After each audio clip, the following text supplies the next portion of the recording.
Bom, vamos aos fatos, né? Desta segunda-feira, dia 8 de agosto, já que ontem a gente acabou não tendo a oportunidade de atualizá-los e está todo mundo sedento por informação. Um abraço também ao Renan Machado, do Leva Brasil. A live com o professor Lourenço Carrasco é imperdível, o canal do professor Lourenço também, então estão todos convidadíssimos a assistir. Bom, o que está acontecendo na Ucrânia, pessoal? Muito pouca gente falando da Ucrânia, porque nós tivemos aí recentemente a visita da Nancy Pelosi a Taiwan. Isso acabou tomando toda a atenção das nossas coberturas, da cobertura dos canais parceiros, até da mídia corporativa, independente do aspecto de qualidade, enquanto a Rússia segue fazendo avanço na região leste da Ucrânia. Então, eu queria atualizá-los em relação a isso. Algumas situações importantes, inclusive ontem as próprias declarações do Zelensky, já dando conta de que os ucranianos têm poucas esperanças, claro que isso fica nas entrelinhas, mas que eles têm poucas esperanças em relação ao que permanece sob seu controle na região de Donetsk.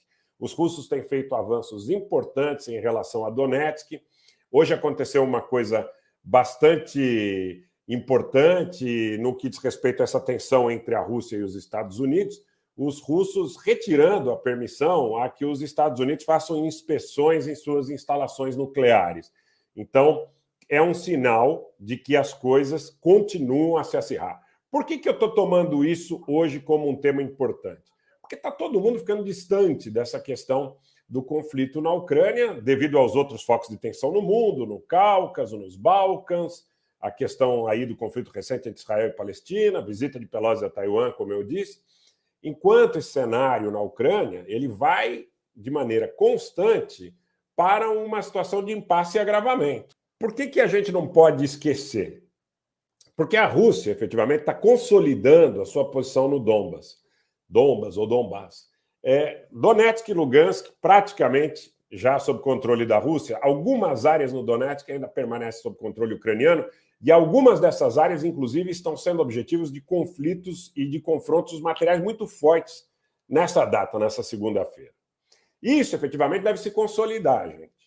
Os ucranianos perderam Donetsk, perderam Lugansk, perderam Mariupol, perderam a região ali de Kherson e, muito provavelmente, em algum momento, Kharkiv e Odessa também sejam objetos de algum tipo de conflito. A parte em Kherson, os ucranianos continuarem utilizando, como em algumas áreas do Donetsk também, o armamento que o Ocidente entregou para fustigar depósito de armamento russo, concentrações de tropas russas, né? Enquanto um pequeno, muito pequeno número de navios transportando grãos transita pelo porto de Odessa em direção ali à Turquia e a seus destinos finais, alguns deles na África e no Oriente Médio, mas volumes pequenos, tá? Volumes pequenos. O que interessa analisar dentro desse contexto é o seguinte: os russos consolidando essa presença, qual será o próximo passo? Por quê?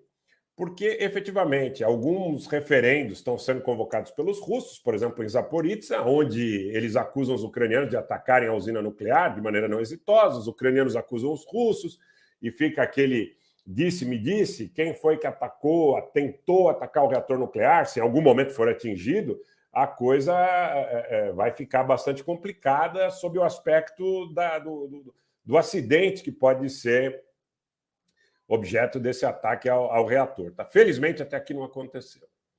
Agora, a posição que me preocupa é a seguinte: os russos estão chamando por referendos. Essas regiões, sob o ponto de vista formal, sob o ponto de vista das Nações Unidas, aliás, onde o Putin esse ano não vai falar, depois de 22 anos, ele não vai falar nas Nações Unidas, né?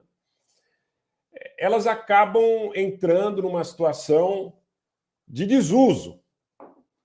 Então, quer dizer, essa organização multilateral, as Nações Unidas e outras organizações multilaterais, vão enfrentar o maior desafio da história no momento em que os russos decretarem a independência ou a anexação dessas regiões que estão consolidando o domínio, e as Nações Unidas condenarem e serem solenemente ignoradas.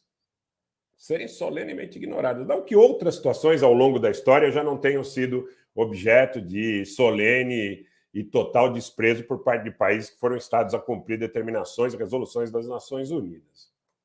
Mas, nesse caso, é um país que tem assento permanente no Conselho de Segurança e que estaria diretamente envolvido com uma questão tida e havida no meio da discussão geopolítica e geoeconômica como de caráter expansionista. eu acho, só acho, posso estar enganado, mas que será efetivamente aí a pá de cal nestas estruturas de organizações multilaterais. Concordo totalmente com o Pedro Miguel, eu estou alertando todo dia no Twitter, no Telegram e aqui. Eu, às vezes, sou uma voz dissonante, posso parecer antipático para ambas as partes, né? Porque eu sempre falo de não fazer torcida, mas há muito interesse. Até no próprio livro ali, que conta, que a gente indicou várias vezes aqui, que fala sobre a questão do MH17, a questão do Maidan, né? Do Kees von der Pijl, é difícil o nome do holandês, Kees von der Pijl.